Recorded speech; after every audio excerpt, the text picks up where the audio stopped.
Hello students, this is the last part of the poem A Work of Artifice, and as the lines are, with living creatures one must begin very early to dwarf their growth. Now here the poet has written that with living creatures one must begin very early to dwarf their growth. So when we read the lines we feel that as if she is saying that yes, we should uh, restrict their growth, but actually she means the opposite. She means to say that this is what the world does to women, and this is what the world does to everyone who tries to grow, who tries to become successful. But this is what should not be done.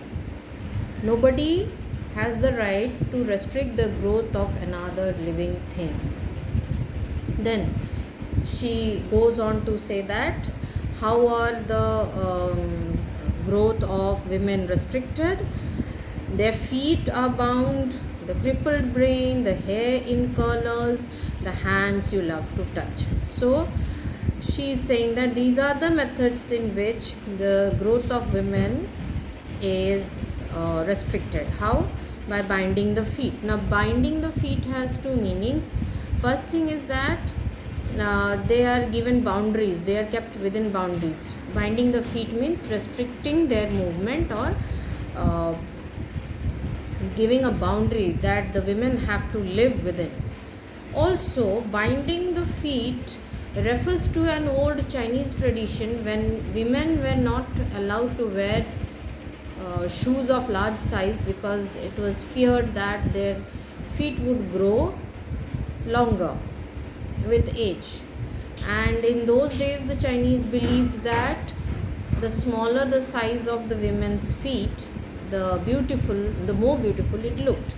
So that has also been referred here as a very cruel practice, because we all know scientifically that when we grow, every bone of our body grows, even the bones in our feet grow.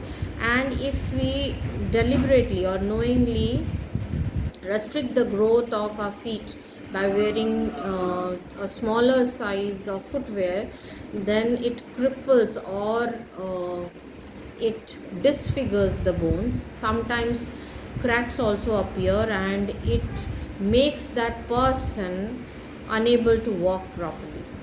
So that was what people used to do only to women. Only women had to follow this rule of wearing smaller sized footwear. Now that has been put here as a method of restricting the growth of women or restricting the freedom of women. Next is crippled brain. Like here in the previous lines, the gardener croons, that has been referred here, that if someone is told negative things every day, that means they are brainwashed. That is the meaning of crippled brain. If someone is brainwashed into believing that they are no good, then definitely a time will come when they will believe that it is true. So this is what men have been doing to women. Next is the hair in curlers. Usually we see that when this is something that women love to do, especially women who have straight hair. They use the small tools called curlers to curl their hairs, because they love some curls in their hairs. It looks different, their hairstyle looks different. So this is what they do to beautify themselves. But here it also means to change. A woman can have a naturally growing straight hair, but because she loves to have curls, she uses the curlers to curl it. In the same way, the natural growth and development of a person is restricted, is modified, is changed using curlers. Curlers means the restrictions put on them. And last is the hands you love to touch. Now we all love to touch soft hands. Hands here also mean the relation or link we have with our family. So this is another way of binding the women, that is to keep their hands soft. That means not allowing them to do anything, completely confining them in restrictions with very little to do, and only sitting idle, and making them believe that they are weak and dependent on the men. So this is what the poem tells us. Also, another thing I would like to add, is that this poem has been written as a free verse. That means you will not find any rhyming scheme or any other way of writing the poem.